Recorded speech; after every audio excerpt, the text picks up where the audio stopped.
shame on them and shame on the shame. It's like the closest that you can get to is like the Chinese form of governance. We can talk about please no two veganism, things. please no One of them veganism, could please be no veganism. The other could be the Cenk debate. Let's try the Cenk debate. Why? That's wait, what why do you? proportionality is. No. Hold on. That is Yes. absolutely not what proportionality is. Proportionality is measuring the military advantage gained weighed against the No. cost of civilian life. Oh.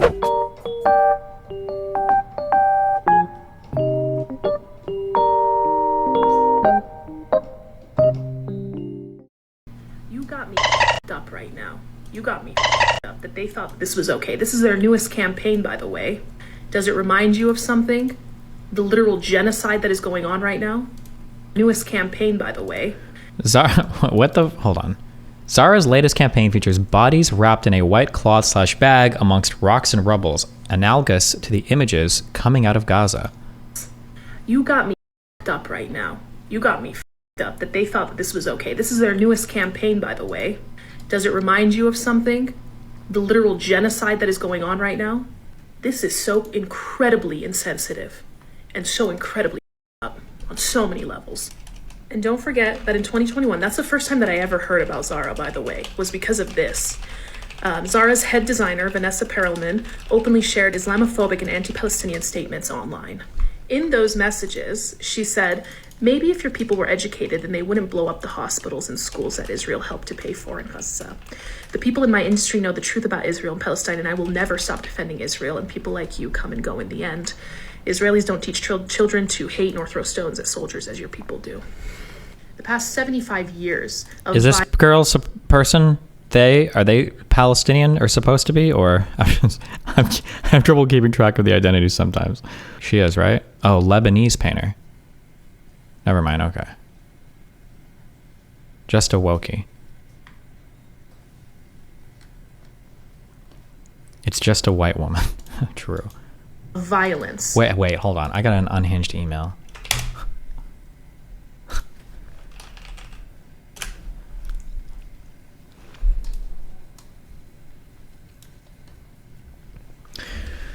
Subject: college-age white girls are worse than most literal Nazis. Schizo rant. First things first, I'm not an Andrew Tate writer or conservative. I'm a Chinese immigrant who is in general pretty far left-leaning, so this isn't pure unbridled misogyny. I'll be fully honest here. I'm pretty racist growing up in China and all, and I'm not the biggest fan of American women in general, but holy I swear to God, these people are on a whole different level of retarded. This isn't even about them having extreme views. I don't give a that stuff. I'm homies with IDF simp Ashkenazi Jews, while at the same time being friends with hella pro-Hamas Palestinians. There's a difference between extreme and straight up retarded, and it's not my fault. It just so happens to be colored hair women that are all the retarded ones. It's simply just a recurring pattern that keeps on recurring.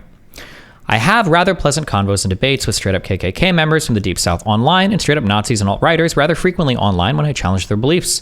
Much rather talk to someone who hates me out of sheer ignorance than a brain-dead white savior with a messiah complex and daddy issues. I swear, every single day, nonstop, ever since I started university, I hear the most retarded shit coming out of these people's mouths. Oh my god, that's like so BLM. Slay. Oh my god, yes, queen. Slay. ACAB, those pigs deserve to die. Literally every single thing wrong with society is all because of capitalism. You would think that this is a joke and that I'm exaggerating, but I swear every single last one of these phrases I have heard in real life from an actual living, breathing human being's mouth, colored hair white girl, used unironically with a sense of self-righteous entitlement, confidence, and narcissism that makes Hassan sound humble. For example, I was having a convo with a black friend of mine after a class about how racist East Asia was in general and how American racism is overrated as in comparison to literally everywhere else in the world, and this white girl out of nowhere starts screeching at me, calling me a Nazi, racist, transphobic, homophobic, entitled piece of shit. My guy, there's no way a prissy-ass, upper-class suburban white girl who lived her entire life sheltered by mommy and daddy, wasting their money, partying around, getting drunk, and scrolling through TikTok 7 hours a day in college, with dog shit grades and no scholarship is lecturing my ass on racism. During Corona, I legit got called slurs in public and got sucker punched in the face once for speaking Chinese on the phone in public while talking to my grandma. Oh, by the way, this exact same girl later got found out for falsely accusing 2 guys of rape and didn't get expelled for it because her family was loaded. Like, how do these people exist? Is this rage bait? I didn't actually read this whole email before. Now I'm kind of wondering. I would kill myself if I was that stupid. I ended up in a 10-minute retarded ass combo with this girl because she slipped up and exposed that she knew nothing on the subject in front of like 9 people who bothered to stay behind to watch her 2 white girlfriends that legit had the audacity to call me a racist pig as they were physically pulling her away from the convo. Example number 2, talking to a white guy about our views on Trump at lunch. White girl with short rainbow-colored hair jumps in and starts verbally attacking the white guy for having a relatively reasonable positive opinion of Trump. I stay out of it, but the moment he starts whining, or winning, this bitch starts using me as a prop for her retarded opinions and starts calling the white guy a racist and makes a whole scene out of it in public and says she was defending me from his racism. I do the natural thing and call her a schizophrenic, manic, pixie, retard basket case, and she starts trying to act like she's doing it all for me. After another 20-ish minutes, I forgot how long that convo was, but it was long, she starts breaking down and crying in public at me and the white guy, and we just walk away. To be completely honest, these are 2 out of the norm, batshit insane examples, but I want you to understand there are limited to examples that I personally engaged in, and there are way more examples of the shit I see happening around campus. In summary, they're retarded at the end. If you bothered reading through this, thank you very much. If you'd be interested, I would like to have a debate or convo with you about China's domestic and foreign affairs like the Taiwan situation, India border conflict situation, genocides, black market, and uber-rich corrupt CCP officials' kids going to American community colleges. Jesus. Christ. Oh, sorry, we weren't even done with this. That Palestinians have suffered at the hands of the IOF and the Israeli government. And that's what she has to say. Stones versus literal tanks and guns and bombs. The Palestinian people have never been allowed to defend themselves in any capacity, even with a stone, because that's the type of shit that people would say. And then they come out with this campaign. Let's also not forget about the allegations of Zara working with forced labor in China. And these allegations were made by 28 civil society organizations. What are these allegations? Zara has been accused of ongoing using Uyghur forced labor. Canada's corporate ethics czar says it has launched a fact-finding investigation. Allegations that Zara Canada, etc. Inc. is working with companies that use forced labor in China. The Canadian ombudsperson for responsible enterprise. What is ombudsperson? Is that spokesperson? It says an investigation in the apparel company stems from allegations made by 28 civil society organizations. Okay. Civil society organizations. Whoever was in charge of that campaign is a fucking idiot. A heartless idiot. Shame on them and shame on the company for allowing that campaign to go through. Shows you exactly who the they are, and it solidifies the fact that they have been a shit company. That broad, Vanessa, whatever the her name is, her, Zara. Okay, and anybody that continues to support them. And this isn't one of those situations where you boycott for a month or 2, you boycott for a year or 2. No. You're never going back to Zara, okay? There's better clothing anyways, elsewhere. You don't need it. You can also just buy it secondhand. I find that shit at the thrift store all the time, okay? Seems like people buy it, they don't end up really liking it. So, shame, shame, shame. Jesus. Anti-Israel protesters targeting a Zara store in Reading, England. Turns out the protesters have no idea about why they're protesting Zara specifically. When there's an anti-Israel protest in Reading, we've heard that they're heading to Zara. I'm intrigued. What did they have to do with this? Let's find out.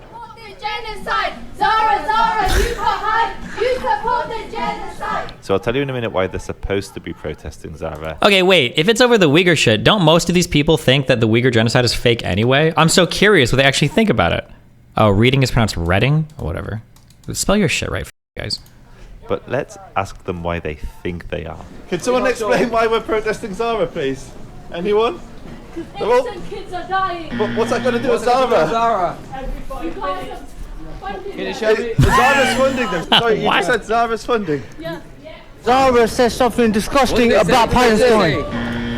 Go and ask them. Exactly. We asked why you're protesting Zara. The reason... Wait, this guy's going to tell us. The reason is because of their campaign. The one that was filmed in September? Yeah. So before October? I don't know what, but you know exactly. I do not touch my camera. Okay, so I'm back in the studio now, and I can't tell you how happy I was to have actually found someone who knew why they were supposed to be protesting, even if he was a little bit frisky with his hands. So this is the campaign in question. Zara have explained that it was shot in September, conceived in July, long before the Gaza conflict, and it's meant to depict sculptures in a sculptor's studio. And these low IQ anti-Israel activists think that it depicts corpses in Gaza. Why on earth would any fashion brand troll Palestinians and mock the dead. It's insane. It would be the worst. You should put an American flag under the gun on your wall. Oh my God. We should hang flags back there based on what we're doing. Can I buy... Wait, is it... you can buy like flags from other countries. Can I buy like an Israeli flag? You must be able to, right? Wait, I could just be able to buy it off Amazon, right?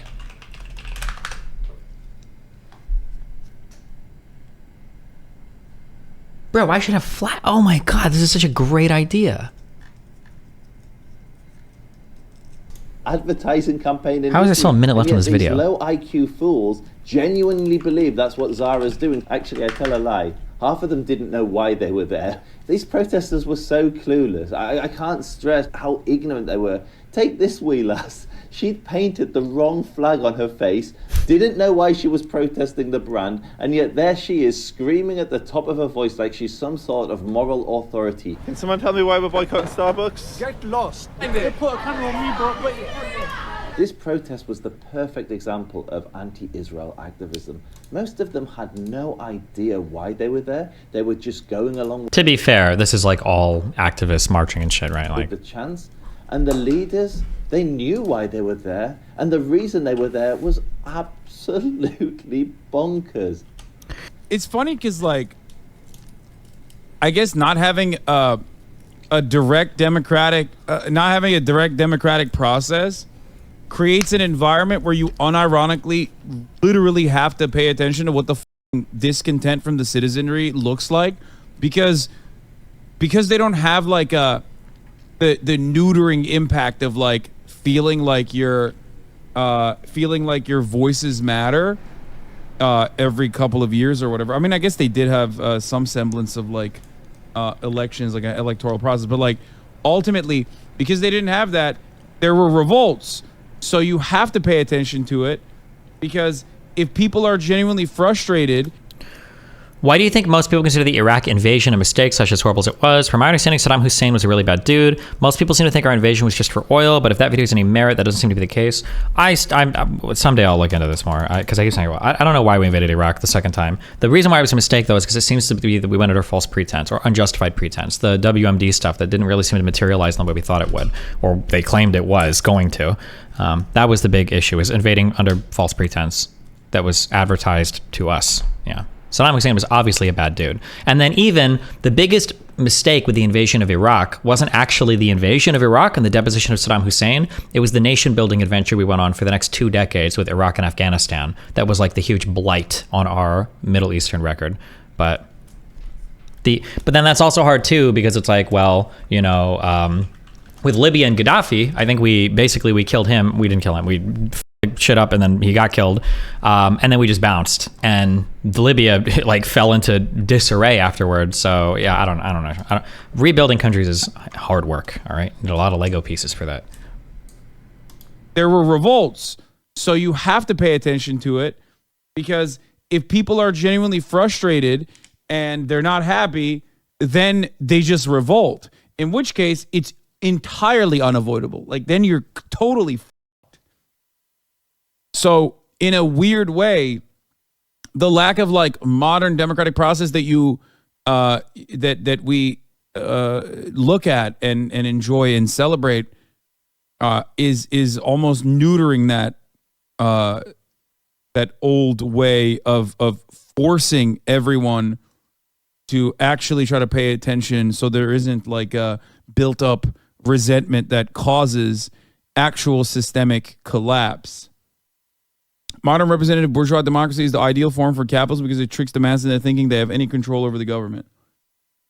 Seems familiar? Well, I mean, it's like the closest that you can get to is like the Chinese form of governance. Even though there is obviously a democratic process in China as well. There's like elections and whatnot. Wait, just checking. China is a country where you only have a single party, right? At least as far as I read, the people have to, like, the people in positions of power have to pay attention to their citizens getting angry, because that could lead to genuine rebellion. Is the difference between neoliberal methods of control versus more authoritarian mechanisms of control. Where in an authoritarian mechanism of control, you personally recognize that you are being controlled. So as long as the government is doing things that is like relatively right by you, you're like, okay, there are a lot of stuff that I don't appreciate, but I'm not like, I'm well fed enough to not revolt against it and get angry and do something about it. Whereas under neoliberalism, you feel as though your choices matter, and you actually are contributing to the process in a meaningful way, and actually by design, it's almost less responsive to public opinion, less susceptible to public opinion, because there's always a way that you can democratically show what your discontent is. As long as you can also, especially in like the American process, as long as you can categorize that democratic structure into two neatly organized, neatly confined capitalist boxes that are marginally different from one another, it gives you this opportunity, like you are choosing something and it's like marginally better than the other thing. And therefore, like you're voting, you're speaking with your vote. It's funny. He's got like some theory here that's not completely incorrect. But the fact of the matter is probably, my guess would be completely incorrect. Somebody said, Destiny's partly right here. Autocracies have to keep their people happier than democracies because the leader can't be voted out, so you revolt. This is a really basic poli-sci fact. I disagree with that. This is going to be I think you would be like half right. This is going to be my guess on how this plays out. This is going to be my guess, okay? If we're getting to the truth of this, okay? This is going to be my guess, okay? Let's say that this is the realm that our democracy can exist in, okay? If this axis right here is our happiness, okay? Let's say this is measuring happiness, right? My guess is going to be that for democracies, you can probably exist between like here and then up here, right? That'd be my guess, okay? To where, or here, and then I'll do autocracies or whatever. I'll do them like over here. This is gonna be my guess, all right? So, basically, if you're up here in a democracy, your people are fine, and your people are happy, and your people are big chillin', okay? Your people are fine, your people are happy, you're big chillin', okay? If you're fucking up right here, people are gonna vote differently, okay? People are gonna try to vote you out of office. They're not fine, they're not big chillin', and they're happy. And if shit gets super fucked, they're revolting, and now we're in big trouble, okay? However, because it's a democracy, my guess is gonna be that your tolerance for government fuckery is going to be a bit higher because you think you can still vote and you've got democratic alternatives, so you can keep voting, blah, blah, blah. So you're not going to like revolt right the fuck now, but you will revolt eventually, right? If it gets like so fucked. Now, because autocracies or authoritarian things can't be voted out, you're basically big chillin' until you hit a certain point. However, at some point, you're probably going to revolt, but because you have no democratic remedies, that point is probably going to come a little bit earlier than down here. So there's probably some threshold here where you'll revolt quicker than you would in a democratic society. But in the democratic society, you're going to be pushing for reformations and stuff way quicker than you would in an autocracy, because your only way to reform the government in an autocracy is to coup the government, essentially, right? That'd be my guess for how this works. Yeah, that'd be my guess. But also I'm basing this is all a feels argument. I could be totally fucking wrong on that. Stay mad. But also, all of the other underlying analysis of like the neoliberal controls and blah, blah, blah are fucking stupid. Hi, what's up? Hey, we can talk about please no two veganism, things. please no One of them veganism, could please be no veganism. The other could be the Cenk debate. Let's try the Cenk debate. Yeah, so I think it did great. It went pretty much as I'd expect, with him just being an idiot and just appealing to emotional bullcrap like dead babies. Okay, I wouldn't call him an idiot, but I understand what you're saying. I think he engaged in poor argumentation, but go ahead. Yeah. I disagreed with at least one thing you said pretty strongly, but I agreed with most of what you said, and I think you missed at least one pretty good opportunity to criticize him. Okay. you said something to the effect that Israel basically cares about Palestinians on a like 50-50 basis. I think you said like you lean 49 to 51% in the direction that they care about Palestinians. What do you mean? What was the context of this? Like that they care about like their future or their outcome, or what do you mean? Well, no, like Palestinian lives, I believe was the context. Like Cenk said, okay. like asked you, like, do you think Israel actually cares about the lives of Palestinian civilians? And you said something like you lean. Oh, I lean towards like, thinking maybe, they probably don't. That's my guess. Yeah. Well, I would disagree. Well, first of all, I'd actually like to know what you mean by that. Like, do you mean... I think that when like, in Israel terms takes a of- whole bunch of effort to preserve the lives of Palestinians in the Gaza Strip in advance of like bombing campaigns and stuff, or when Israel is investigating extreme forms of terror or whatever against Palestinians in like the West Bank, I think that Israel does that to, one, maintain good standing with the world, and two, maintain like the Western world for the people that support them, and then two, to not inflame or enrage the Arab states that have now like hesitantly aligned themselves with Israel, like peacefully or whatever. I guess, yeah. I think that absent those two things, I don't know how much the average Israeli cares. I mean, I'm sure there are some, obviously, like Bet Salem and shit was formed, I think, exclusively just to keep track on like the Palestinian situation. There's a lot of left-leaning people in Israel that are somewhat compassionate towards the Palestinian cause, but yeah, that's like the feeling that I have. But I mean, I could be wrong. Yeah. Okay, so you're basically talking more about this idea of like some sort of internalized empathy rather than actual policy decisions. Yeah, or the policy way they... decisions, I would say clearly they have some care, because you can see obviously based on how they conduct themselves. But where it comes from, yeah, I was talking like, do they actually care about Palestinian lives, or is it like a strategic choice? That'd be my... Okay. Yeah. Because from what I got from it, I kind of thought you meant like on a 50-50 basis, they may or may not have proper discretion when they say do a bombing campaign.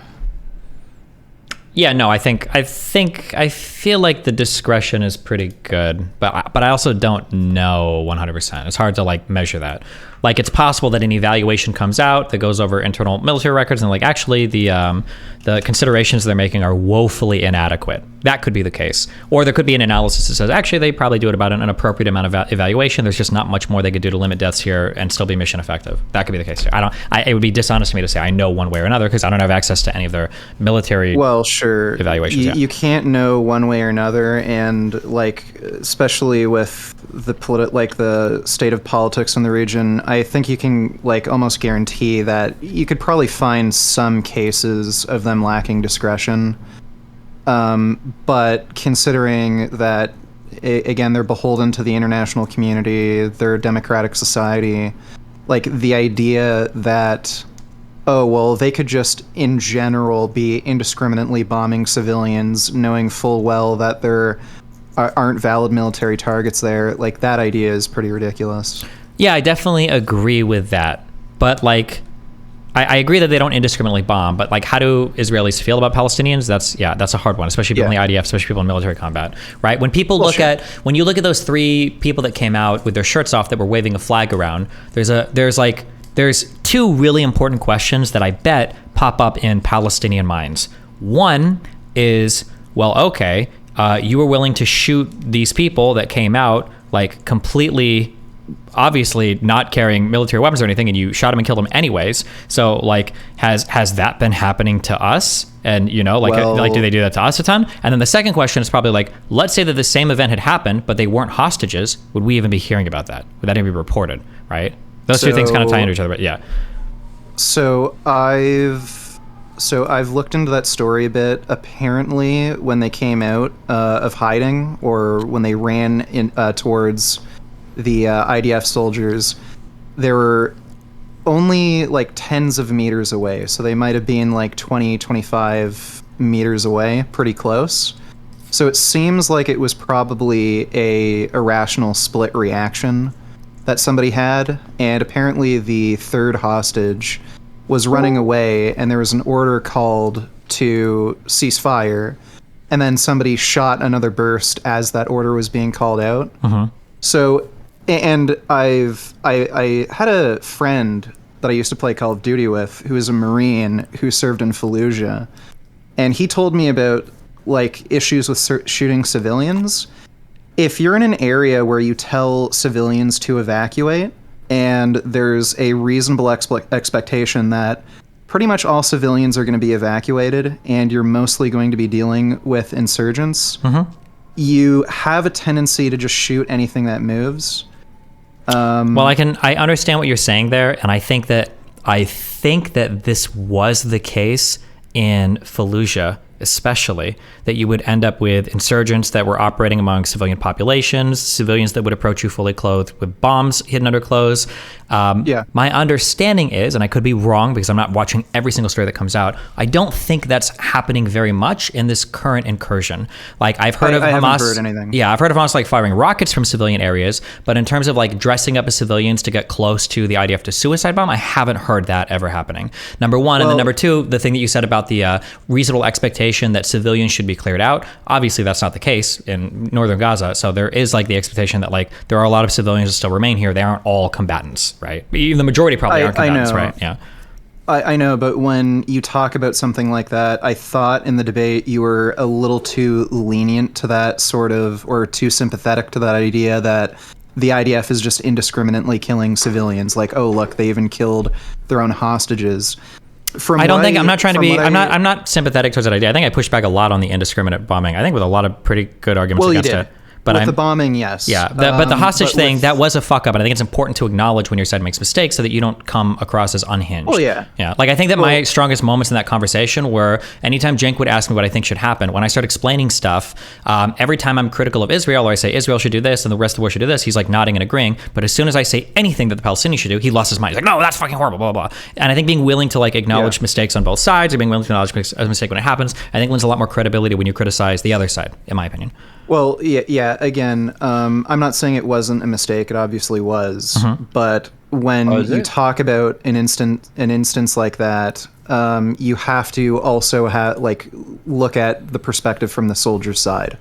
They're in an area where they know there's going to be a lot of insurgents. Also, from their perspective, they've told civilians to clear the area. So, at least in their minds, and chances are, their leadership has told them, be very careful because we told civilians to evacuate. If you see anybody, they're likely a threat.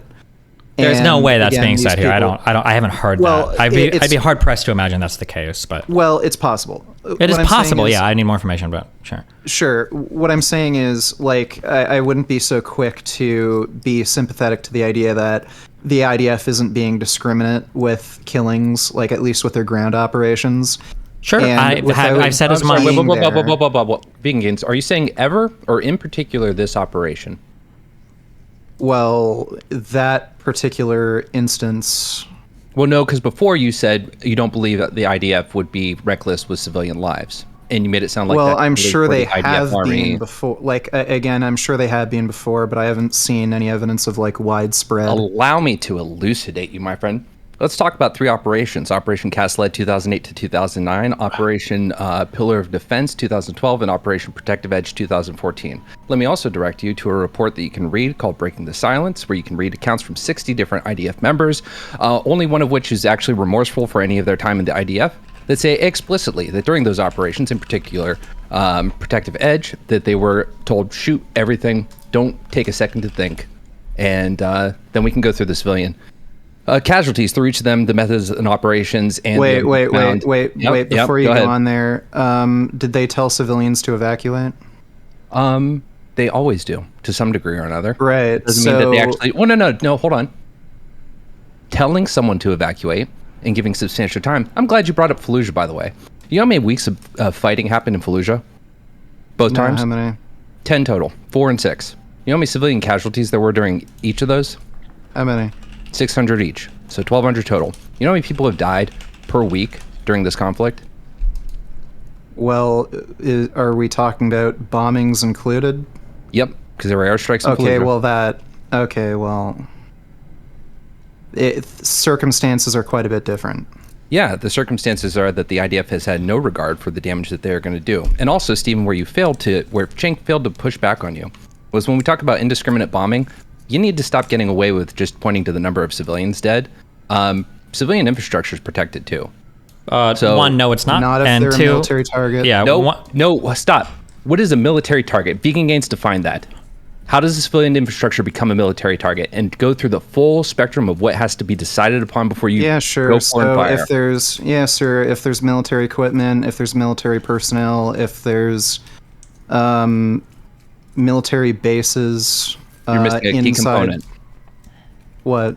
2 key components. One, that the attack, the way that you execute that target, has to be done in a way that is proportional to eliminating the threat and achieving the second part, which is an explicit, direct, strategic military objective.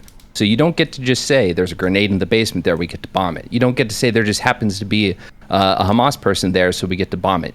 If it's a civilian infrastructure or there are civilians around, you have to have one, an immediately recognizable strategic advantage, and 2, it has to be a proportionate attack. Can you link me something What do you explaining mean the proportionality? attack? Yeah. Because I've never I heard would that love part of to the argument see before. that. I know that individual militaries will have how they evaluate it, but all I've heard is that once civilian infrastructure is being used for any sort of military purpose whatsoever, that target changes to a military target. Now, But you there's still cannot- like weighings of like, civilian damage or collateral damage, but it's still evaluated as a military target. Mm-hmm. Wait, can you just can you link me what what do you you're mean referring to there? proportionality? Yeah, when we talk about Sorry, the proportionality I took thing. Noodles. Yeah, let me get the fucking ICRC stuff on it. Like, what is meant by proportionality? So proportionality would be, while I look this up, proportionality would be if you have a house, right? And you're taking sniper fire from it, but you've been under observation of that house for a significant amount of time, and you know that there are civilians, women, children, whatever, in that house. You don't get to just drop a Hellfire missile on it. You still have to consider what the threat actually is. Are they impeding significant troop movements? Are a significant number of your troops being taken out?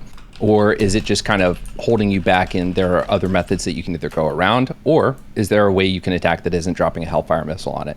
If you have a way to, say, use your own sniper... Okay, so this is entirely subjective. It is subjective, yes, and it's important.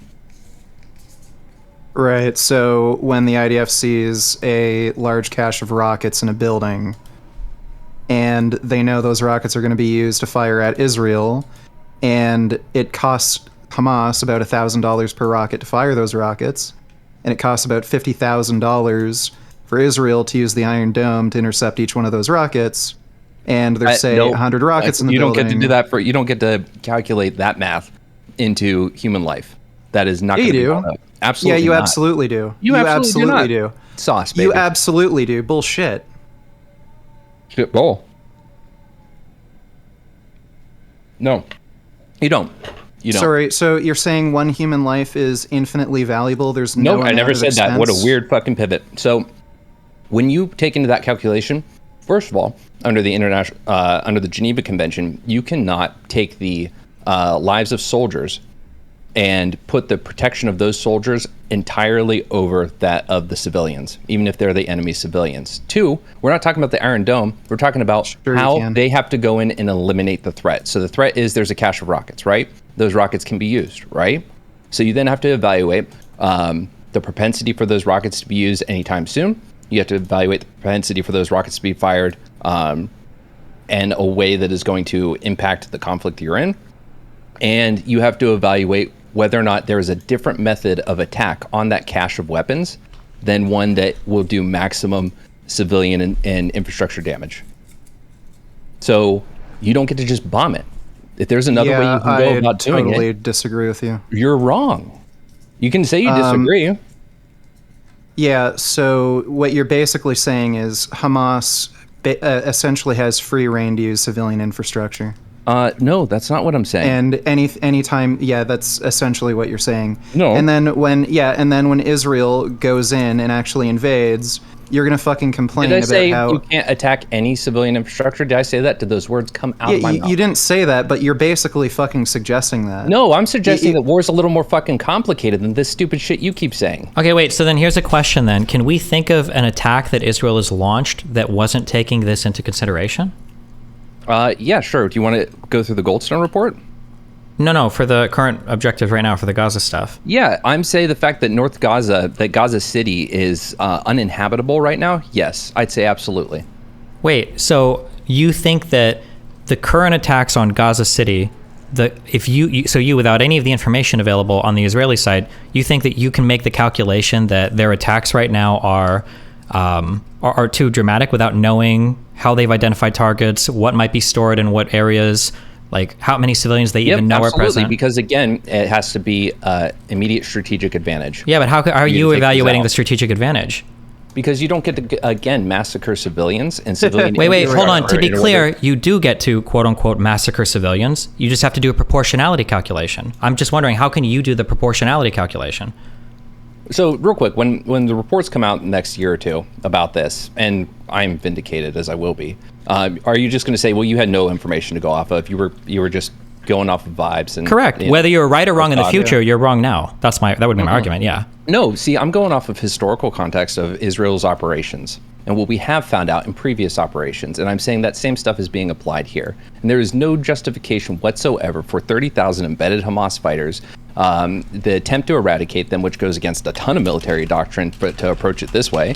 Wait, hold on. Wait, just real quick on that statement you just said. There are no justifications. How can you know that? Like, what if it was the case? What if a report came out after? I doubt it, but let's say a report came out after, and there were 50,000 tons of, like, enemy explosives and 50,000 AK-47s that were all blown up as, like, a collection of these attacks. When you say there's no justification, aren't you speaking in opposition to international law that says you can weigh the strategic advantage, and in some cases, even civilians can be killed when you're attacking military objectives?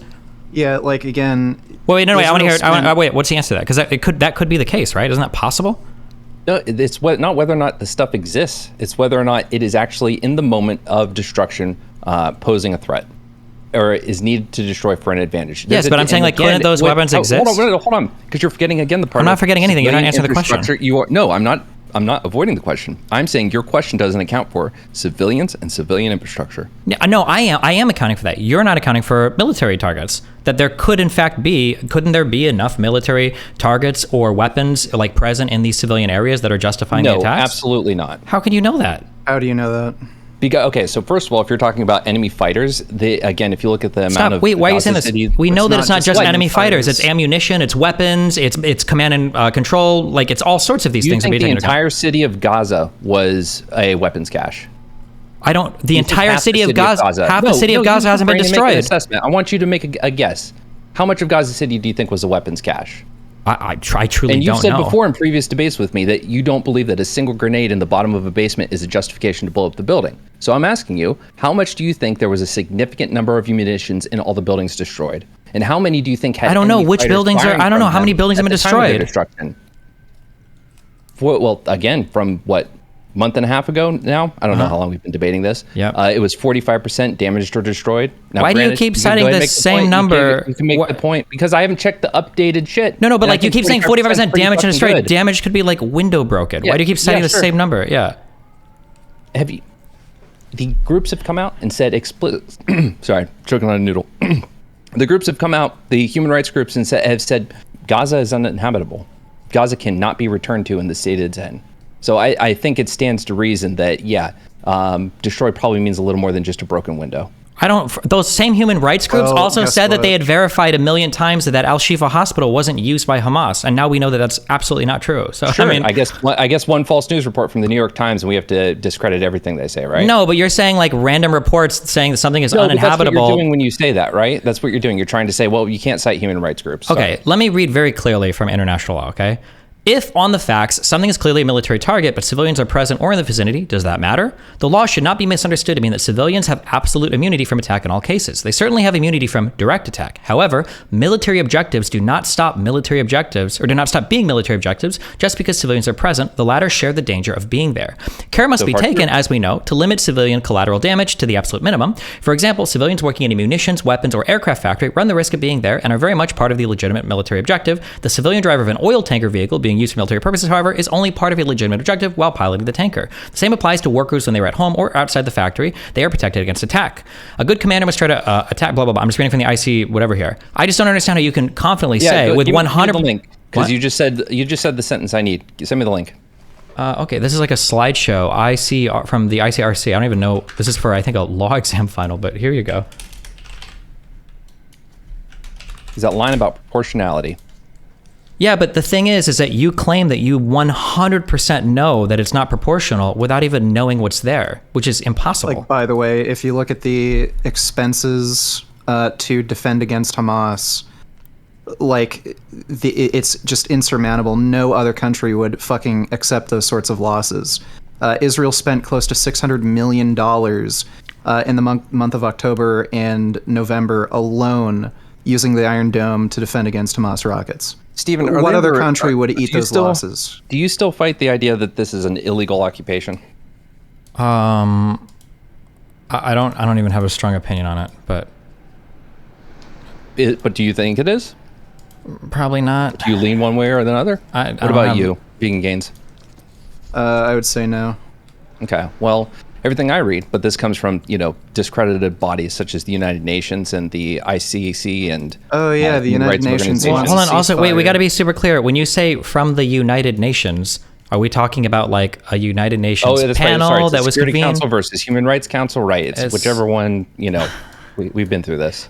Okay, I'm just saying, that's like saying, like, you're not going to believe this when it comes from the United States? Steven, well, I mean, like, the United States is a lot of people. Is you've turned your community, if you had a different opinion on this, and you had said anything that was like, it's the United Nations, guys, like, this is at the very least the second body that we should trust over the ICC, or next to the ICC, second body we should trust when it comes to international law. If you had something like that, your community would have... United Nations is a fucking joke. They're literally regurgitating fucking Hamas what are propaganda. Your qualifications to make that? They've literally regurgitated Hamas propaganda. You can fucking see the statements they've made about, like, Al Shifa Hospital. Regurgitates a bunch of other countries' propaganda. People that are allies of certain countries regurgitate propaganda. Do we again just say, well, that means everything they say is fucked? But what Hamas propaganda have they regurgitated? You can't just say something's legitimate because the UN says it. You need some other qualifying... What? It's the Hamas propaganda that the UN regurgitated. Yeah, like the Al Shifa Hospital incident. Okay. Now, some pretty credible sources were reporting it originally, right? It was all coming from Hamas. Didn't the UN come out and change their stance on it? After more information was found? They would have had to. Okay, The issue is all of that information was coming from Hamas initially. So why would they have even fucking believed it in the first place and even had a stance on it? To be clear, let's make something really clear. The Palestinian Health Organization is not Hamas-controlled or It is Hamas-controlled. It is not. Now, that's you could say that the country rather, Gaza, is controlled by Hamas. Okay, this you guy's just fucking delusional. No, you know jack shit about this, Vegan Gain. So I come in here and you called Cenk a fucking idiot, and you don't know jack shit. You have no idea about the last 20 years of Palestinian history. Wait, real quick, can we just Gaza and Israel? Can we do like a really quick fact check? Wait, so you're saying the Gaza Health Ministry? You're saying that they don't answer to Hamas? My understanding is that they did. Is that not true? That my understanding is they are not controlled by Hamas. No. Okay, we can just look this up. It's an easy fact check.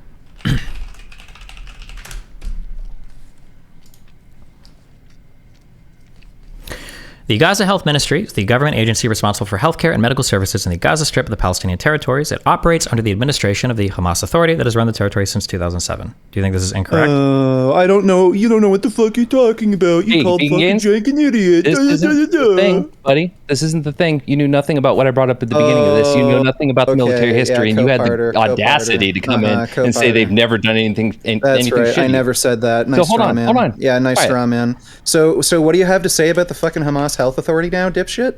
I'll say I was wrong if I'm wrong. So give me 2 seconds. Because I didn't pull that out of my ass. That wasn't a feels thing. So give me a second. Oh no, I think a lot of things come out of your fucking ass. There was an article that I remembered reading, and I believe it was an article maybe by the BBC that talked about how they arrived at death numbers for the conflict. And I think I remember reading in that article that they said that the Gaza Health Ministry was separate from Hamas. That's the only place I can remember reading an article that referenced that. But when I tried to look that up later, that didn't seem to be the case. But I could. I mean, it's I don't think it's part of any of the militant factions, but I think everything in the Gaza Strip answers ultimately to Hamas, as they are the administering power. That's my understanding, but I could be wrong.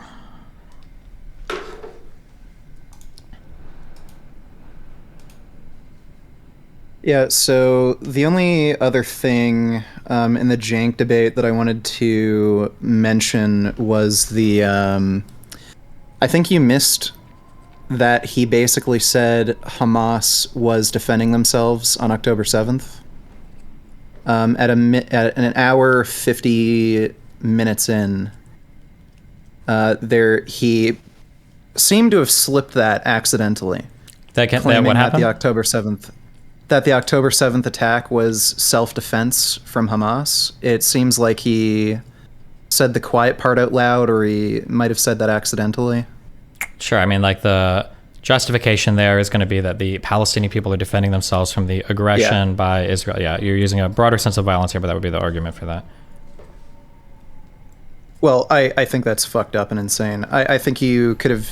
I don't know if you missed it, but because it did go by pretty quickly. But he did let it slip that he thinks the October 7th attack was self-defense. Yeah, I mean, I would have to go back and like bring that point up and see what he thinks. So I was trying to stick to like broad level points. I wasn't trying to get him like gotchas or anything, but yeah, I mean, it happened pretty quickly and it was subtle, so I'm not surprised if you might have missed it. Sure, maybe I did. I'm not sure, but maybe sometime we can debate veganism again. I think I've got some new arguments for you. I'll keep that in mind. Okay. All right, and no, before you leave, I will say that so far, going off Wikipedia, without going to the primary source that's saying this, I'll say, yeah, according to this, I'm wrong. But I would like to bring up a HuffPost article that says that talks about how Biden came out and said that the Gaza figures are unreliable. But then the administration itself, would you say the State Department is reliable? Because they continuously use the information provided by that health ministry. So I'm curious. Is this an October 26th article? By Akbar Shahi? Okay, I'm in. Does this... Do you have to read that name out? Was that intentional? I'm starting to pay more attention to it, yeah. I will be honest. A lot of these writers are making me wonder sometimes. I'd be curious what Biden is speaking in reference to, because if Biden is saying like he's not trusting the numbers, like for instance, right after the one like hospital attack, that would make me understand what the context of this is. But was Biden saying that he doesn't trust the numbers at all? You're talking about the number. Yeah, he's talking about the numbers killed in Palestine. Justice must be done. Fuck, can I speed this up? But I caution this while you feel that rage. Don't be consumed by it. After 9/11, we were enraged in the United States. While we sought justice and got justice, we also made mistakes. I'm the first U.S. president to visit Israel in time of war. I've made wartime decisions. I know the choices are never clear or easy for the leadership. There's always cost, but it requires being deliberate. It requires asking very hard questions. It requires clarity about the objectives and an honest assessment about whether the path you're on will achieve those objectives. The vast majority of Palestinians and for years, are not the UN Hamas. and Hamas does not. Other organizations have used those numbers and said that they turn out to be pretty accurate. I don't know if I believe that 100%, but yeah, I have those might be the only numbers they have access to. So it is the only numbers they have access justification. To. But also, I don't know. You can hold on. You can go to it's either Haaretz or Bet Salem. You can go to like the operations from like Protective Edge, and they not only tell you how many died, but then they give a detailed accounting of who they are, how old they are, where they were, and what happened to them. I understand what you're saying, and I've already done the research on this. And if you have something contradictory, I'd be interested in hearing it. But my understanding is the process that I read is what they do is they take the published numbers from the Hamas ministry, and they have context and separate. They have contacts in other hospitals. And what they'll do is sometimes they'll call around to those hospitals, and they'll try to confirm with their records, do you have this death for this person, for this cause of death, and is this what you see? And as long as the doctor there says, yeah, then they'll say like, okay, well, we'll write this down. But all of it is run by Hamas. That's my understanding. Wait, I'm sorry. Amnesty and International. Correct. All verify this all way. These others Yep. are all doing it through Hamas. Yes. The underlying fundamental assumption they have is that the doctors that they have reporting in these areas are giving them accurate and true information, maybe more so than like Hamas militants with themselves, but more or less all of it is being confirmed through the Gaza Health Ministry and then individual doctors that they're contacting. Now, their argument is that we've used these contacts for a long time, we trust them and we believe that they're honest and everything, which is fine, but I think something recently that hurts that credibility a little bit was the assurance from these same international organizations that say we have doctors that we know that operate out of these places, like the Al-Shifa Hospital, and we know that these places are not used by terrorists. That's IDF propaganda. But now that we've gotten video footage of hostages being taken to these hospitals, and when we've had Amnesty Internationals themselves in 2014 reporting that there are wings of these hospitals that are used for interrogation and torture, that really hurts their credibility when they say we trust these doctors that work in these hospitals. We don't think they're biased at all. That makes me wonder. That's pretty damaging, I think. Wasn't one doctor actually found out to be a Hamas member too? It's possible. I don't know. But yeah, I think one of the doctors was actually a Hamas member. I mean, if they work for the Gaza Health Ministry, it's all, I believe, like they operate in conjunction with, I think it's Hamas and the Palestinian Authority is what Irk said. But I mean, like if you're working as part of the government there, you're all part of that like administrative thing of Hamas. Like that's, well, it's not just, it's not just like an administrative part of Hamas. Apparently he was an actual terrorist. Oh, okay. And he also happened to be that's what I heard anyway. Sure. I mean, technically under Hamas, I have to look this up. There's a name for like the militant wing of the government. It's not like all of Hamas is like the name of the government, and then there's a name for the is ad-Din al-Qassam Brigades or whatever is like the militant wing of the org. But all right. Well, this conversation was great.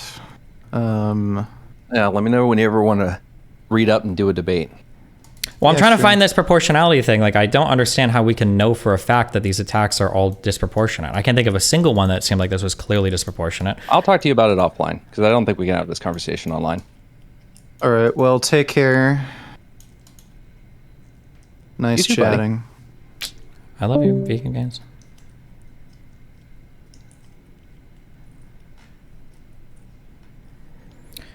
We all know that despite these clear guidelines and conflict situations, civilians will unfortunately be killed or injured. If they are, does that mean that you as the attacker have automatically broken the law? No, of course not. Although civilians and their property are clearly protected, they are subject to the general risks of conflict in the sense that attacks on military objectives may, despite the best planning, the best commanders, and the best weapon systems, still cause incidental damage. It may not be possible precisely to limit the danger area of an artillery bombardment or an airstrike. A weapon may malfunction. Even sophisticated laser-guided bombs and cruise missiles have been known to go off course or to be deflected by defensive measures. Mistakes can be made in the fog or in the confusion of battle. Intelligence information may not always be perfect, and this can affect target selection. Clearly, as members of the armed forces, you're not liable for such incidental damage, provided your operations are planned and carried out in good faith and in full compliance with the law of armed conflict, and particularly the principle of proportionality, and that the mistakes were genuine and not used to cover up intent. Remember that the law is in no way intended to prevent all military action. No state in the world would ratify a treaty that did. However, virtually all states subscribe to the idea that it is in their interests and in those of the armed forces to put some limits on the use of violence.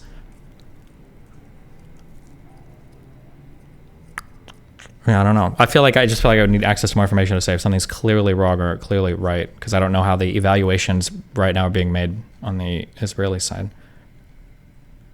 So an example I've used when people have said that the destruction at the level it's been is justified because, hey, it's Hamas using those structures, is if those numbers are accurate. And destroyed means a little more than a broken window, or damaged, rather. Means a little more than a broken window. That Hamas would have to be playing whack-a-mole and posing a threat from each of those locations they pop out of. They're just going from one place to another super fast and in such a way that they are a danger to Israel and the Israeli military in an imminent way that justifies the destruction of civilian infrastructure. So with my understanding of that in international law, I would say that that's likely not happening. And that a lot of things that have been destroyed. Wait, real quick, can you explain that? You said that what's not happening? That Hamas isn't playing whack-a-mole. Okay, hold on, wait. I don't understand why when you use like the most ridiculous and wacky comparisons, it makes it seem like you're afraid because you're absolutely incorrect. No, because the idea is wait, hold on. No one is saying that they're playing whack-a-mole. What they've been charged with is storing ammunition in civilian areas, which I believe has already been verified. that they're operating out of civilian areas. That might be tunnels underneath apartment buildings and whatnot, which have been discovered, or that might be operating under hospitals or in hospitals, which has been discovered, or that might be shooting rockets from areas that are designated humanitarian zones or other areas that they shouldn't be firing rockets from, which have also been, I think, discovered. All four of those things that I brought up, I'm pretty sure have been, like, everybody agrees that these things have happened just in the past, like, month alone.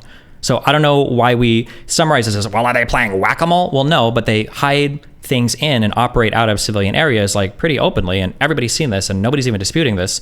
So to say that, like, it's insane to imagine that, 15% of the North Gaza city could be destroyed, is that really that insane? I don't know if that's that insane at all. It could be that there's too much, but I would need to see, like, some kind of, like, anything that So when we points to talk it. about proportionality, right? So let's say that you have troops that could run a convoy, do a raid, and clear out a weapons cache. Versus you could drop a bomb on it, right? Lots of civilians in the area, and let's say they're not, right? It's an apartment building where they're hiding out, right? Your intelligence says, it's a number that your folks could probably handle, though they are embedded in a position where they have a little bit of an advantage.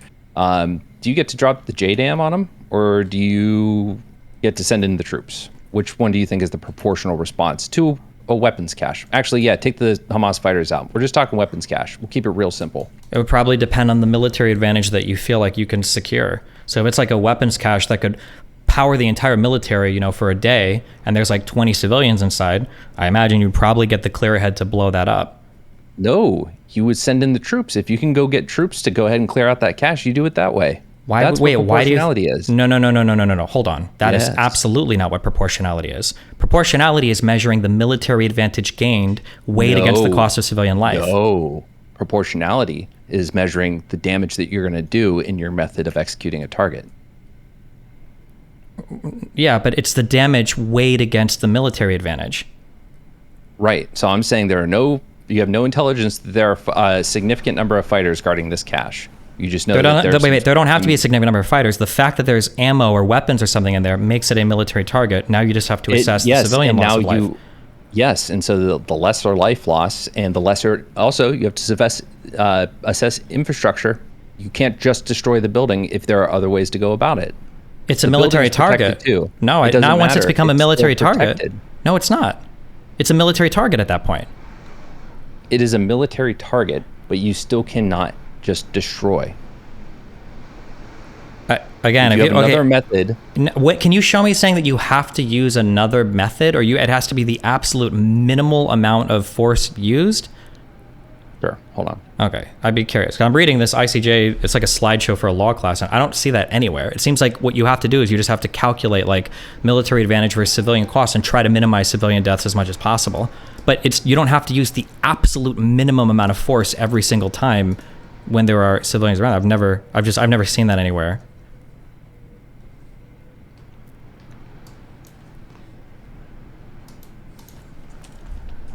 Just get my links from someone else that I was chatting with. Also, just as a heads up before you accuse me with the GoPlus, I'm just looking for like ICJ or some sort, not like a news article or anything that says like this is bad. Yeah, I just want to see like what the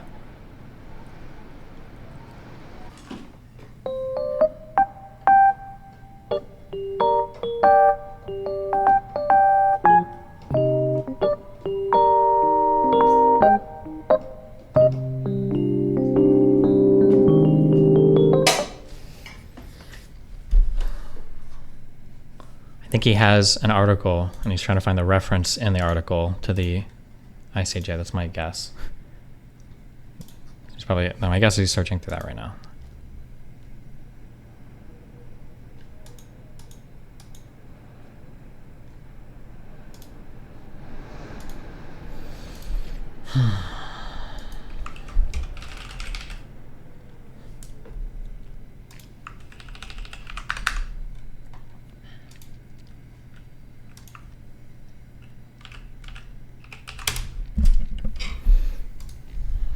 What's this?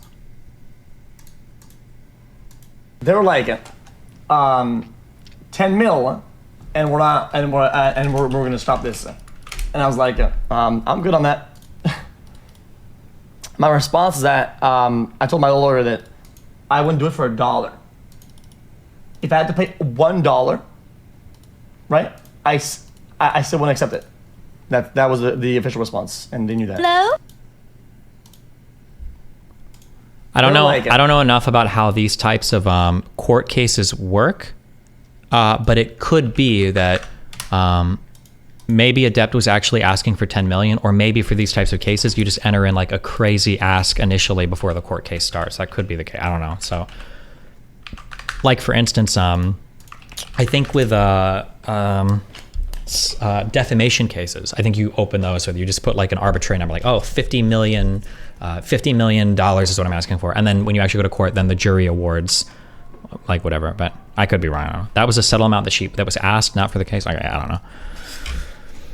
Let's see. Principle of precaution second. The conduct of military operations consequences taken to spare the civilian population, civilian objects, all feasible precautions taken to avoid it, and in any event to minimize incidental loss of civilian life, injury to civilians, and damage to civilian objects.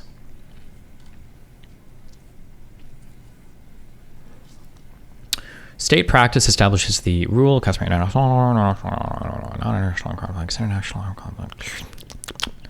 Provides that if, for military reasons, immediate action against naval and unallocated an undefined time report is necessary, non-delayed can be allowed by the enemy, the commander of naval force. Feasibility of precautions and attack. The obligation to take all feasible precautions has been interpreted by many states as being limited to those precautions which are practical or practically possible, taking into account all circumstances rolling at the time, including humanitarian and military considerations. Protocols 2 and 3 of the amended Protocol 2. Upon ratification of additional Protocol 1, Switzerland stated that the obligation imposed by Article 57.2 on those who plan or decide upon an attack to take the specific precautionary measures set out in the article create obligations only for commanding officers at the battalion or group level and above. It previously expressed its concern at the diplomatic conference leading to the adoption of the additional protocols that the wording of the chapeau of Article 57.2 might well place a burden of responsibility on junior military personnel, which ought normally to be borne by those of higher rank. Also, okay. Precautions and attack. Numerous states express the view of the military commanders and others responsible for planning, deciding upon, or executing attacks necessarily have to reach decisions on the basis of their assessment of the information from all sources, which is available to. Okay, well, that's.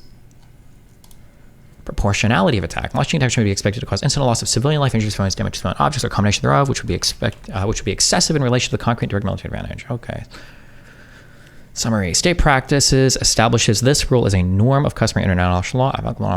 The principle of proportionality and attack is codified in Article repeated in Article France voted against Article paragraph 5 by its very complexity would seriously hamper the conduct of defensive military operations against an invader and prejudice the inherent right of legitimate defense. Principle of proportionality in attacks also considered Protocol 2 and amended Protocol. Large number of military manuals laid down bullshit. Okay, what is this for international? For non-international? Interpretation. Several states have stated the expression military advantage was the advantage anticipated from the military attack considered as a whole and not only from isolated or particular parts of that attack. The relevant provision of the statute of the International Criminal Court refers to the civilian injuries, loss of life, or damage being excessive in relation to the concrete and direct overall military advantage anticipated. The ICRC stated at the Rome Conference on the statute of the International Criminal Court that the addition of the word overall to the definition of the crime could not be interpreted as changing existing law. Australia, Canada, and New Zealand have stated that the term military advantage includes security of the attacking forces. Ooh. Unless I'm reading this wrong, this part here completely shuts down every single thing Lycan has said about this. Because Lycan always said you can't take into account the risk to your own soldiers ever. I think he said that a number of times. Upon ratification of Additional Protocol 1, Australia and New Zealand stated that they interpreted the term concrete and direct military advantage anticipated as meaning that there's a bona fide expectation that the attack would make a relevant proportional contribution to the... Okay, wait. If you're about to like bomb a target and there are like civilians present, can you take into account like danger to your soldiers, like that you could strike it with an airstrike instead of like marching your soldiers into fight? Only to a certain degree. You cannot put the well-being of your soldiers ahead of civilians. What do you mean when you say ahead of civilians? The risk. So if the risk is like, well, if we go anywhere near that, like we're going to lose some people. Like you can't say, okay, well, we're dropping a bomb. Well, but what if you're only going to kill 2 civilians? Then you could, right? No. I don't know where you get that from, I guess. Sure, hold on. So I'm looking at, right now, I'm at the International Humanitarian Law databases. That says the ICRC stated at the Rome Conference on the Statute of International Criminal Court, about the law. Okay, Australia, Canada, and New Zealand have stated that the term military advantage includes the security of the attacking forces. So it seems like you can consider like damage to your own military while you're weighing the proportionality of an attack, if you're looking for military advantage after the attack.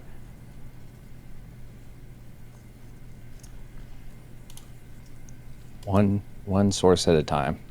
Because it makes it look like I'm in research, but you're asking me for sources, and I didn't show up with a list of notes for everything I'm going to say. Sure. I've heard this claim a lot, though, about the proportionality of attacks, but because I've gone through all these international sets, Yeah, I've but never the seen... audience now is looking at this like I'm fumbling when I'm reading through fucking 15 different links. Okay. Well, I just need one thing about this proportionality argument, because it's been brought up a ton, and I've never seen any international law thing say this, ever.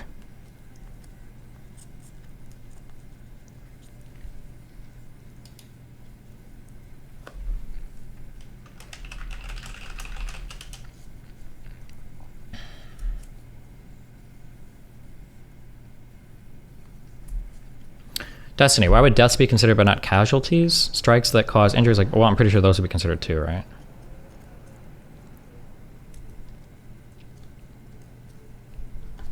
So here's one thing. Do you think that Israel's bombing methods have struck other targets that weren't the direct target? Yeah, that's by definition collateral damage, right? Cool. Then I'll link this for now until I find something that further supports the claim that I made. Section 5, I think. Section 5B.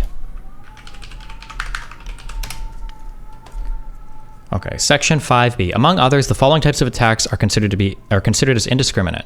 5B, an attack which may be expected to cause incidental loss of civilian life, injury to civilians, damage to civilian objects, or a combination thereof, which would be excessive in relation to the concrete and direct military advantage anticipated.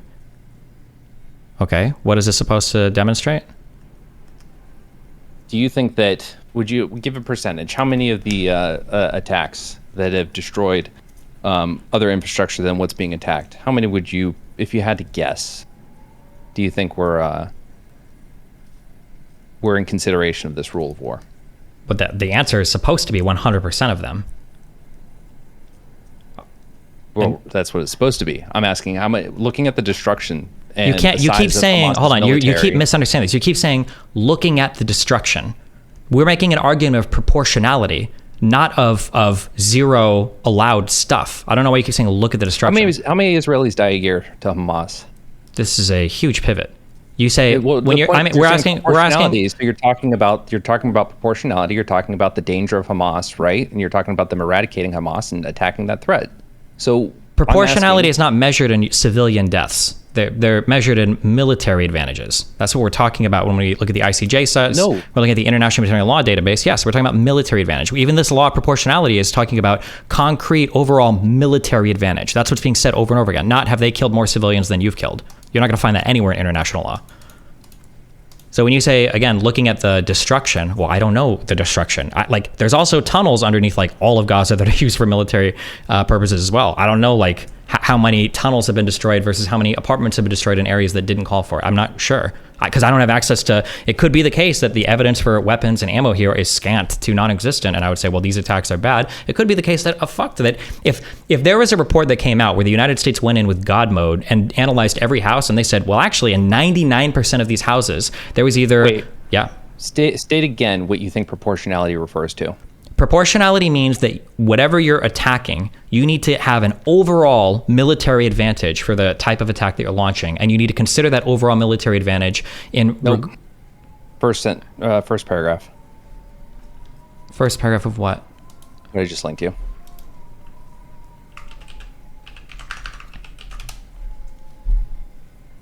The principle of proportionality prohibits attacks against military objectives which are expected to cause incidental loss of civilian life, injury to civilians, damage to civilian objects, or a combination thereof which would be in excessive to relation to the concrete and direct military advantage anticipated. Yes, what do you? I have been wait! No, don't say it. What do you think I just read here that contradicted what I just said? Because what you're saying is that proportionality is about the outcome, right? No, it's so what I'm saying no. It's to the anticipated military advantage. Wait, I'm sorry.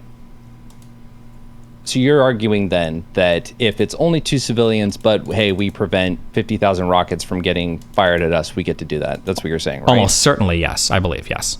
Okay, and I am saying it's been the amount of destruction has been excessive beyond that example. But you don't know how many weapons or military objectives have been destroyed. So how can you know that it's obviously not correct?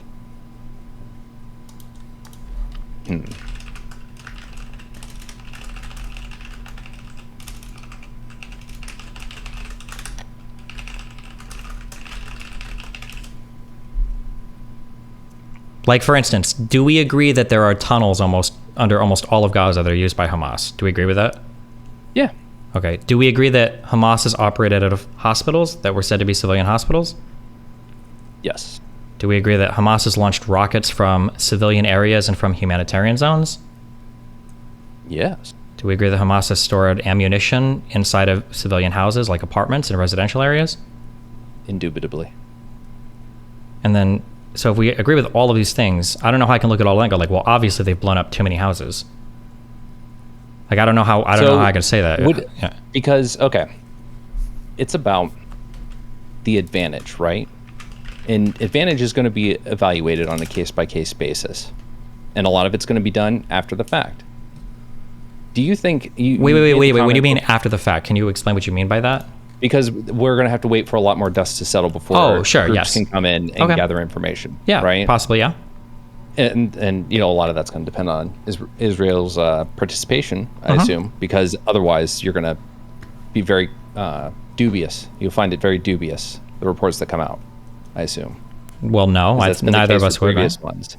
I mean, well, no, because I trust the United Nations Human Rights Council, and I trust the human rights organizations. Okay.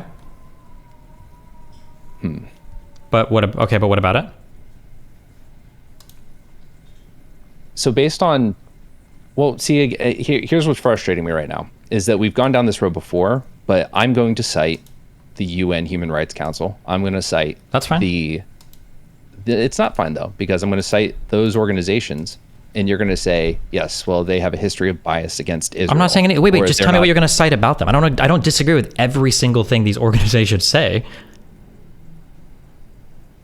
All right, so the Goldstone report, right?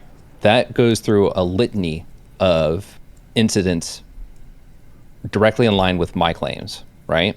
But the underlying problem with the Goldstone report is it's actually the exact same problem that you have, and that they're trying to make a claim of proportionality, but they don't have any of the military justification for any of the targets they're attacking. So they have no way of making those claims. All they can say is that, like, it seems kind of bad. I think where I'm getting hung up is that Hamas was able to do something horrible on 10/7, but overall has not been able to do a significant amount of destruction over the years. Doesn't matter. That's not part of what we're weighing here. That's nothing to do with it. No, but when we're talking about military objective, right? What is the objective? Is the objective to destroy the enemy military that attacked it? There's never in the history of weighing war crimes, like, well, how many, like when we went to invade Iraq, we weren't, the proportionality question wasn't how many civilians has Iraq killed in the United States. Like, these questions are never asked. This is not relevant to any of the calculations. In either 2014 or 2008, it was either Protective Edge or Cast Lead, 70% of Hamas's weapon stores were destroyed within the first 48 hours. So the idea that Israel, having these predetermined targets, knowing where to strike, and striking as hard and heavy as they did, is continuing to take out weapons caches and fighters to such a degree that it justifies each of these attacks, you don't find that in any way like a little hard to believe? There's no part of you that's like, and I think to some degree you do. I understand where I'm not talking about 2008 or 2014. I'm talking about right now, the current invasion. Yeah, I'm talking. Yeah, so do you think they've amassed so much weaponry that to this day, at a rate of 2,000 people a week, and I don't know what probably millions a week in infrastructure damage that they're experiencing, that's likely? It's possible. Do you think that if the civilian death toll was 10,000, you'd be making arguments with half the conviction? Or do you think you'd be making these exact same arguments that 10,000 deaths is a ridiculous number? I still would, because in 56 days of fighting after, Protective Edge, I think it was, nowhere near this many people had died. Okay, so what you just told me was you keep using this word proportionality over and over again. I don't know what you think the proportion is of. Because if I tell you the civilian deaths is half and you tell me your calculation doesn't change, you're not working off of proportionality. What if it was 1,000 civilian deaths? You'd still say that was too high, and it wouldn't affect your judgment at all. But this is literally what proportionality means. It's the proportion of civilian damage to the proportion of military advantage enjoyed by the attacking military. That's the whole proportionality question. What do you think? I'm saying this is like, I have a few things I could rattle off the top of my head. Okay. I would think that when it comes to military advantage, right, we're talking about troop movements, We're talking about threat of fire to troops. We're talking about threat to civilians. No, you're talking about the overall chance of success in your military campaign. It's not just direct threats to troops or direct threats to civilians. Don't you think that could justify just any kind of like a genuine indiscriminate bombing at that point? Probably not. Because if at the end of the day, all those actions are going to lead to your victory. You would have to be able. If there was like a small hodunk town in the middle of nowhere and you bombed it as your tanks like rolled through like an opposing city, no, it'd probably be hard to justify it. Do you really feel like that? Sure, but do you think that saying, well, Hamas is operating out of civilian infrastructure is kind of like hand waving any kind of critical thought people have to give to, but like, is all this infrastructure necessary to target? Is all the destruction That's justified? what I'm asking. You're not asking that question. You've foregone that question. You're saying it's clearly not, but you have no idea. You don't know what's in any of this stuff or how extensive. Then at that point, to what degree can we be critical of the military operation? Is it just sit on our hands and wait and say nothing while all this happens? Essentially, yeah. That's how if we're going by international law, yeah. If you want to make different charges of just like... So what if I just say that based on history and what we have found from previous operations, it is highly unlikely that is how Israel is operating, which has been my point from the beginning. Before that was in the very early stages of the war. I'm talking the first month. If the argument was in the past, Israel has made poor calculations when it's come to civilian death. I don't know if I trust them to do it in the future. That's a totally fine argument. You can say that. But when you start saying things like, well, 30,000 deaths, 10,000 deaths, 5,000, it's like, I don't know what the right number is here. I have no idea. I don't think the history of the world has had an invasion that looks like this before. I don't know what the right number of deaths is. There could be in another world where this same operation is launched and 100,000 civilians die. It could be another world where they launch the operation and 10,000 civilians die. I don't know how much people's feelings even change depending on these two numbers. Because you just told me if it was 10,000, you'd feel the exact same, which is strange given it's half the number of deaths. A less contentious, I think, question I have is... Hold on, I lost it. Give me 1 second. Sure. Also, I have to take off pretty soon, so last question. Go for it. Do you think... What was it? Hold on. Give me 30 seconds to sound. Sure.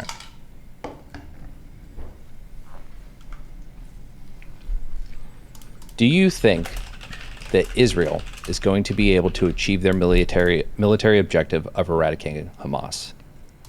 I'm not sure. I don't know. Do you think I think it's very unlikely with the history of how insurgencies and terrorist organizations work and the way they've been fought against, that I do not think that without annexing Gaza and putting it under a full proper occupation again, I don't think Hamas is out. And even then, the organization obviously isn't gone, right? Leadership is elsewhere. A lot of people are going to retreat. They'll recruit from other places, and Israel isn't going to have fully eradicated this threat, and the attacks are probably going to become less frequent. But the difference between attacks. It's not just like an insurgency or just a terrorist group. They're like the government that are administering to the region. So there's a higher chance of eliminating them. That's why I said they're probably going to have to annex it and have military troops. They're not going to annex Gaza. That's not going to happen. Okay. Well, be careful. We don't want to have you having a Hassan moment. I'll stake a big claim on that. There is no shot that they annex it. Israel, the demographic change to the country would be, 2 million people live in there? Or I can qualify this. If they did annex it, it would only be after a massive ethnic cleansing of Gazans out of the Gazan territory into Egypt or into the sea. They're not going to... I'm sorry, maybe... So I'm thinking annex, but maybe I'm wrong. I didn't think that annexation, because I didn't think annexation necessarily required them to get franchised. Am I wrong? Well, I mean, they could occupy it, sure, but there's not going to be a formal annexation. There's no way. Unless they actually manage to wipe out or clear most of the people living there out of the territory. Because didn't the U.S. annex the Philippines at one point? My understanding of annexation means you've incorporated something into your nation state, into your state. Like now it's part of your country. Hold on. But I could be wrong. That's how I understand annexation to mean. In Paris on December 10th, 1898, the United States paid Spain $20 million to annex the entire Philippine archipelago. And I don't think they ever had voting rights. Wait, paid Spain... Wait, what are we asking right now?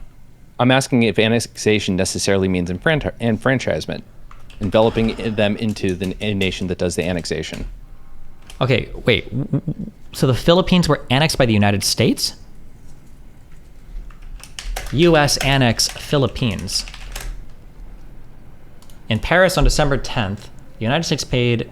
Oh, you're getting it from this article. Hold on. Okay. The Spanish-American War. Okay, what do we get? Okay. Control F, paid. In Paris on December 10th, 1898, the U.S. paid Spain $20 million to annex the entire Philippine archipelago. This outraged Filipos, led by Aguinaldo, prepared for war. Once again, looked like a thrust affair. Annex the entire Philippine.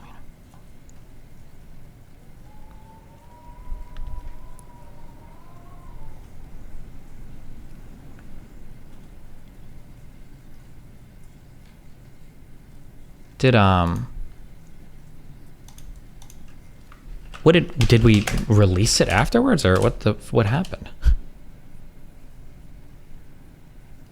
I'm so confused. Hold on, I have no idea what the fuck this is.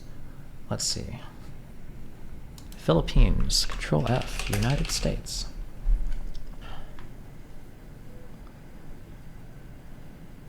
Okay, the ensuing Philippine-American War ended with the United States controlling the territory until the Japanese invasion of the islands during World War II. After the United States retook the Philippines from the Japanese, the Philippines became independent in 1946. Okay, so yes. So I guess the United States did annex this as a territory owned by and administered by the United States, but then eventually the Philippines declared independence. But yeah, when you annex something, it means that you have now like formal control over the territory. So it's either a territory Yeah, so that's all I'm saying. I'm not saying that they're going to enfranchise them, which is, they definitely don't want Well, that. but if they annex it, they have to do some sort of enfranchisement. They within that area. So like the Filipino people still had a government, and it still governed itself, but they weren't voting in American elections. Okay, so maybe. All right. The makeup of Israel wouldn't have changed. We can talk about this later. I love you. We'll go over this. Find your source for the international law shit, and we'll do that. Okay. All right, baby. Okay. See you soon. Be careful. Bye. Okay. I love you guys. It's been fun. I was supposed to leave this a long time ago. Peace out. Ribriano, Cappuccino, Cappuccino, Cappuccino, Cappuccino, Cappuccino, Cappuccino, Cappuccino, Cappuccino, my tuners. I'll catch you guys next. Streamer. Peace out. Stay mad.